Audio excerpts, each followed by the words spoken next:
Hello കൂട്ടുകാരെ, മലയാളി മോമിലേക്ക് നിങ്ങൾക്ക് വീണ്ടും സ്വാഗതം. എല്ലാവർക്കും ഗുഡ് മോർണിംഗ്. ഇന്നത്തെ വീഡിയോയിൽ നമ്മൾ നോക്കാൻ പോകുന്നത് എങ്ങനെ ജോലിക്കാർക്ക് കിച്ചൺ ഡീപ്പ് ക്ലീൻ ചെയ്യാമെന്നാണ്. പലപ്പോഴും തിരക്ക് കാരണം അവർക്ക് പറ്റാറില്ല, അതുകൊണ്ടാണ് അവർക്കായിട്ട് സ്പെഷ്യലായിട്ടൊരു വീഡിയോ. അപ്പോൾ ജോലിക്കാർക്ക് അവധിയുള്ള ദിവസം എന്ന് പറയുന്നത് ഞായറാഴ്ചകളും ശനിയാഴ്ചകളാണല്ലോ. അപ്പോൾ ശനിയാഴ്ച നമ്മൾ ക്ലീനിങ്ങിന് വേണ്ടിയിട്ട് തിരഞ്ഞെടുക്കാം. 1.5 മണിക്കൂർ 2 മണിക്കൂർ സമയമുള്ള നേരത്താണ് ഇത് ചെയ്യാൻ പോയിട്ട് കാര്യമുള്ളൂ, എന്നാലേ നമ്മളത് വർക്ക് തീരുള്ളൂ.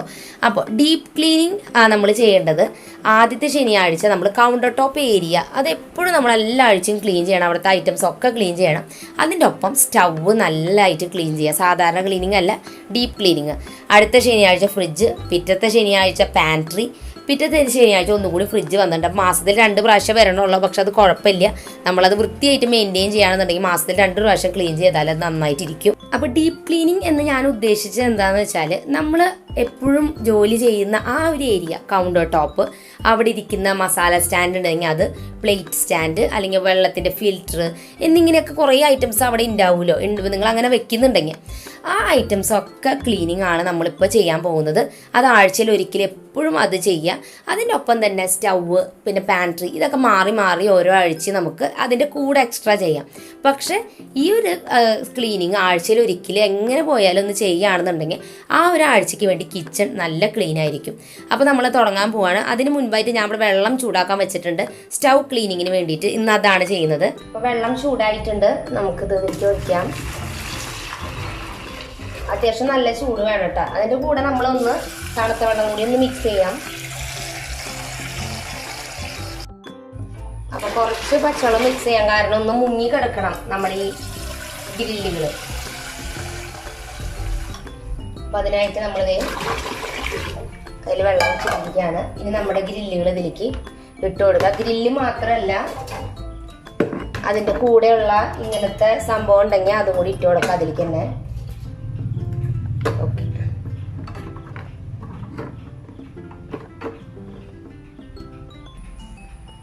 അപ്പോൾ അതിലേക്ക് ഞാൻ കുറച്ച് ലിക്വിഡ് സോപ്പാണ് ഒഴിക്കുന്നത്. പാത്രം കഴുകണ സോപ്പ് ഉണ്ടല്ലോ, അത് കുറച്ച് ഒഴിച്ചു.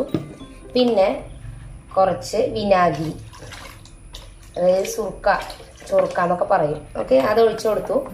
ഇനി ഇതിൽ വെള്ളം പോരാ, ശരിക്കും പറഞ്ഞാൽ ഇത്രയും വെള്ളം വേണം. അപ്പം അത്രയും കൂടെ ആക്കട്ടെ കേട്ടോ. അപ്പം എന്തായാലും അത് അവിടെ സെറ്റ് ആയിട്ടുണ്ട്. ഇനി നമുക്ക് ഇതിൻ്റെ ബർണർ ജസ്റ്റ് ഒന്ന് ചുറുക്കയുടെ വെള്ളത്തിൽ മുക്കി വെക്കാം.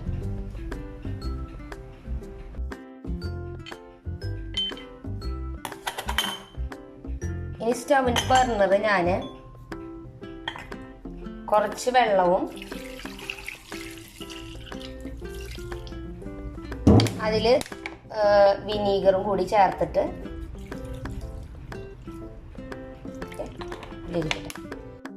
അപ്പോൾ മാസത്തിൽ ഒരിക്കലും മാത്രം ഈ ബർണർ ഇങ്ങനെ ക്ലീൻ ചെയ്താൽ മതി. ഗ്രില്ലുകൾ കുഴപ്പമില്ല, ആഴ്ചയിൽ ഒരിക്കലും ക്ലീൻ ചെയ്താലും. പക്ഷെ ബർണർ ആ മാസത്തിൽ ഒരിക്കലും ഇങ്ങനെ ചെയ്താൽ മതി. ഇനി ഇതിനായിട്ട് കിച്ചൺ ക്ലീനിങ്ങിന് ഉപയോഗിക്കുന്ന ക്ലീനേഴ്സൊക്കെ ഞാനൊന്ന് ജസ്റ്റ് ഉണ്ടാക്കി വെക്കുകയാണ്. സോഡാപ്പൊടി ഉണ്ടല്ലോ, അല്ലെങ്കിൽ ബേക്കിംഗ് സോഡ, അതൊരു 100 ഗ്രാമിൻ്റെ പാക്കറ്റ് പൊട്ടിച്ചിട്ടിരിക്കുകയാണ്.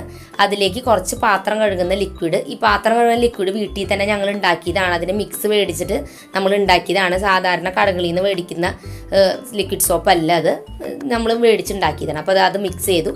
അത് നന്നായിട്ട് മിക്സ് ചെയ്ത് ജസ്റ്റ് ഒന്ന് കൊടുത്തിട്ട് അത് ഉപയോഗിച്ചിട്ടാണ് സിങ്ക് ക്ലീൻ ചെയ്യുന്നത്, സ്റ്റൗ ക്ലീൻ ചെയ്യുന്നത്. ഇനി കിച്ചൻ്റെ ടൈൽസിൽ അധികം അഴുക്കണമെന്നുണ്ടെങ്കിൽ അത് ക്ലീൻ ചെയ്യാൻ വേണ്ടിയിട്ട്, കൗണ്ടർ ടോപ്പ് എവിടെ വേണമെങ്കിലും എണ്ണമയം പോകാൻ വേണ്ടിയിട്ട് ഈ ഒരു സെയിം സംഭവമാണ് ക്ലീൻ ചെയ്യാൻ എടുക്കുന്നത്.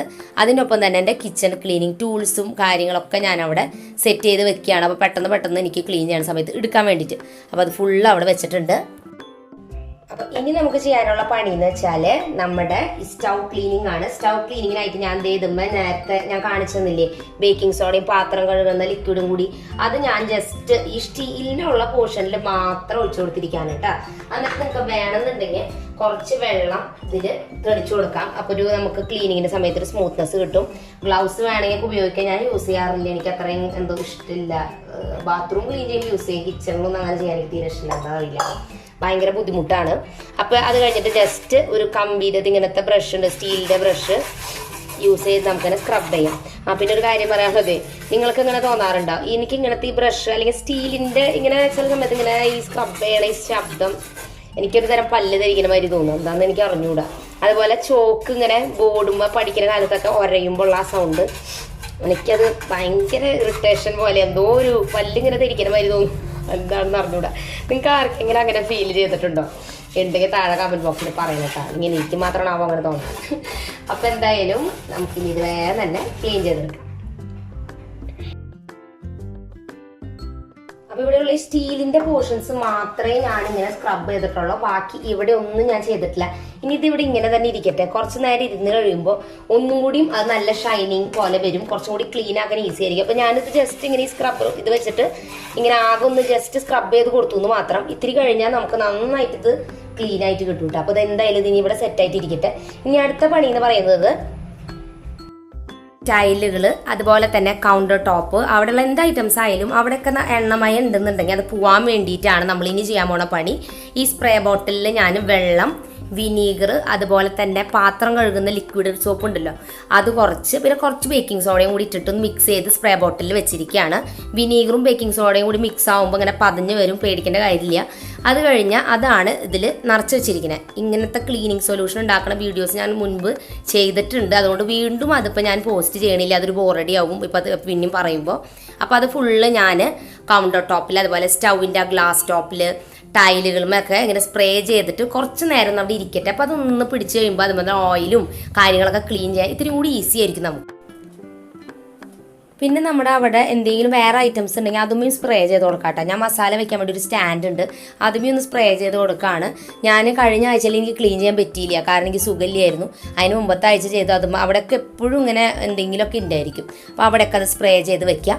അതൊക്കെ അവിടെ നിന്നിരുന്ന് ആ അഴുക്കളൊക്കെ പോകുമ്പോഴേക്കും ആ ടൈം കൊണ്ട് അവിടെ ഇരിക്കുന്ന ഡബ്ബകൾ കാര്യങ്ങളൊക്കെ എന്തെങ്കിലും ഉണ്ടെങ്കിൽ അത് ഫുള്ള് ഞാൻ വൈപ്പ് ചെയ്ത് കൊടുക്കുകയാണ് കേട്ടോ. ഈ ഡബ്ബകളൊക്കെ പുറത്താണ് ഇരിക്കുന്നത്, അതുകൊണ്ടാണ് ഞാനിത് വേഗം തന്നെ ക്ലീൻ ചെയ്യണേ. നിങ്ങളുടെ ഡബ്ബകൾ ഷെൽഫിൻ്റെ ഉള്ളിലാണ് ഇരിക്കുന്നതെന്നുണ്ടെങ്കിലും നിങ്ങളിത് ഡെയിലി എടുക്കുന്ന കാരണം നിങ്ങളിതൊന്ന് വൈപ്പ് ചെയ്തെടുക്കുക. ഷെൽഫിലായാൽ പോലും ഫുള്ളെടുത്ത് ഒന്ന് വൈപ്പ് ചെയ്ത് കൊടുക്കുക. ഇങ്ങനെ ആഴ്ചയിൽ ഒരിക്കൽ ചെയ്യുമ്പോൾ എന്താണെന്ന് വെച്ചാൽ, ഇപ്പോൾ പിറ്റത്തെ ആഴ്ച നിങ്ങൾക്ക് പറ്റിയില്ല എന്നുണ്ടെങ്കിലും നമ്മളതിന് മുൻപത്തെ ആഴ്ച ചെയ്തിട്ടുണ്ട്. പക്ഷെ അത് വിചാരിച്ചിട്ട് അടുത്ത ആഴ്ച നോക്കുമ്പോൾ അഴുക്കില്ലല്ലോ, ക്ലീൻ ചെയ്യണ്ടെന്ന് വിചാരിക്കരുത്. കാരണം എന്തെന്ന് വെച്ചാൽ അത് നമ്മൾ ഒരാഴ്ച കഴിഞ്ഞ് പിന്നെ മൂന്നാമത്തെ ആഴ്ചയാവും പറ്റാണ്ടാവും, മറന്നു പോവും. അപ്പോൾ അത് അഴുക്ക് കൂടിയ ക്ലീൻ ചെയ്യാൻ ടൈം കൂടുതലെടുക്കും. അപ്പം ഇനി നമ്മളവിടെ സ്പ്രേ ചെയ്ത് വെച്ചിട്ടുണ്ടായിരുന്നല്ലോ, അതൊക്കെ ഞാൻ ജസ്റ്റ് തുണി കൊണ്ട് തുടയ്ക്കണുള്ളൂ, കാരണം അധികം അഴുക്കുകളില്ല. പക്ഷെ നിങ്ങൾ കുറേ നാൾ കഴിഞ്ഞിട്ട് ചെയ്യണമെന്നുണ്ടെങ്കിൽ ബേക്കിംഗ് സോഡ വെച്ചിട്ട് നിങ്ങൾ സ്ക്രബ് ചെയ്ത് ശരിക്കും ക്ലീൻ ചെയ്യേണ്ടി വരും. അപ്പോൾ നല്ല പണിയാണ്. അതുപോലെ തന്നെ സ്റ്റൗവിൻ്റെ ഗ്ലാസ് ഉള്ള ഏരിയാസിലും ഞാൻ സ്പ്രേ ചെയ്ത് വൈപ്പ് ചെയ്ത് കൊടുക്കുകയാണ്. ഇനി അവിടെ ബേക്കിംഗ് സോഡ നമ്മൾ ഇട്ട് വെച്ചത് ഞാൻ സാധാരണ ഒരു ബ്രഷ് വെച്ചിട്ട് സ്ക്രബ് ചെയ്ത് ക്ലീൻ ചെയ്തെടുക്കുകയാണ്. ഇതുപോലെ വളരെ ഈസിയാണ്. നമ്മൾ ഈ ബേക്കിംഗ് സോഡ യൂസ് ചെയ്യണമെന്നുണ്ടെങ്കിൽ പെട്ടെന്ന് അഴുക്ക് പോവും. നന്നായിട്ട് വൈപ്പ് ചെയ്തെടുക്കുക, കാരണം ബേക്കിംഗ് സോഡ തരി അവിടെ എടുക്കുന്നുണ്ടാവും. നന്നായിട്ട് വൈപ്പ് ചെയ്തെടുക്കുക.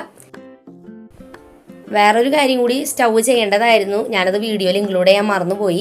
സ്റ്റൗ ഒന്ന് ജസ്റ്റ് പതുക്കനെ പൊക്കി അതിൻ്റെ അടിഭാഗത്തും കൂടി ഒന്ന് ക്ലീൻ ചെയ്യുക. പലപ്പോഴും ഐറ്റംസൊക്കെ തിളച്ച് പോയി കഴിഞ്ഞാൽ അതിൻ്റെ താഴെ വന്നത് എടുക്കുന്നുണ്ടാവും.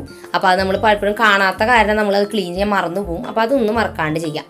ഇനി ബർണറൊക്കെ നമ്മൾ എടുത്ത് ഒരു സ്റ്റീലിൻ്റെ ബ്രഷ് കൊണ്ട് തന്നെ നന്നായിട്ട് അത് സ്ക്രബ് ചെയ്ത് കൊടുക്കുക അതുപോലെ.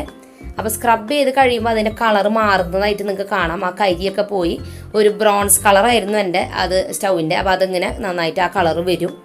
നിങ്ങൾ അധികം ഇടുകയാണെന്നുണ്ടെങ്കിൽ വൈകുന്നേരം ഫുൾ ഇടുകയാണെന്നുണ്ടെങ്കിൽ ഫുൾ നല്ല കളർ വരും. പക്ഷേ ഇത് കളർ ഇങ്ങനെ വന്നാലും നമ്മൾ സ്റ്റൗ കത്തിച്ച് കഴിയുമ്പോൾ അത് പഴയ കളറിലേക്ക് തന്നെ ആവും കേട്ടോ. അത് ഇങ്ങനെ ഈ കളറിൽ തന്നെ ഇരിക്കുന്നില്ല. ഇനി നന്നായിട്ട് വെയിലത്ത് വെച്ചിട്ട് ഉണക്കാം. കാരണം അതിൻ്റെ ഉള്ളിൽ വെള്ളം ഇരിക്കുന്നുണ്ടെങ്കിൽ പിന്നെ സ്റ്റൗ കത്തിക്കുമ്പോൾ ഇത്തിരി ബുദ്ധിമുട്ടായിരിക്കും. എന്നാലും അത് കത്തിക്കോളും. എന്നാലും ഈ പറഞ്ഞ പോലെ നിങ്ങളത് അവിടെ വെയിലത്ത് വെച്ചിട്ട് ഉണക്കിയിട്ട് വെക്കുന്നതാവും നല്ലത്. ഇനി ഞാൻ എൻ്റെ ക്ലീനിങ്ങിന് ഉപയോഗിച്ച ടൂൾസും കാര്യങ്ങളൊക്കെ കഴുകി വയ്ക്കുകയാണ്.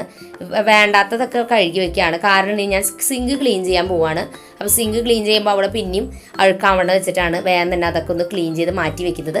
സിങ്ക് ക്ലീൻ ചെയ്യാനും സെയിം ഈ ബേക്കിംഗ് സോഡ അതുപോലെ തന്നെ ലിക്വിഡ് സോപ്പിൻ്റെ മിക്സാണ് ഉപയോഗിക്കുന്നത്. അതവിടെ ജസ്റ്റ് അപ്ലൈ ചെയ്ത് കൊടുത്തിട്ട് നന്നായിട്ട് സ്ക്രബ് ചെയ്ത് ക്ലീൻ ചെയ്യുക. ഇത് ഞാൻ ഡെയിലി ചെയ്യുന്നതാണ്, എന്നാലും ഇതിൻ്റെ ഭാഗമായിട്ട് അവിടെ ആകെ അഴുക്ക് പിടിച്ചിട്ടുണ്ട്. അപ്പോൾ അവിടെയും കൂടി ഒന്ന് ക്ലീൻ ചെയ്ത് കൊടുക്കുകയാണ്.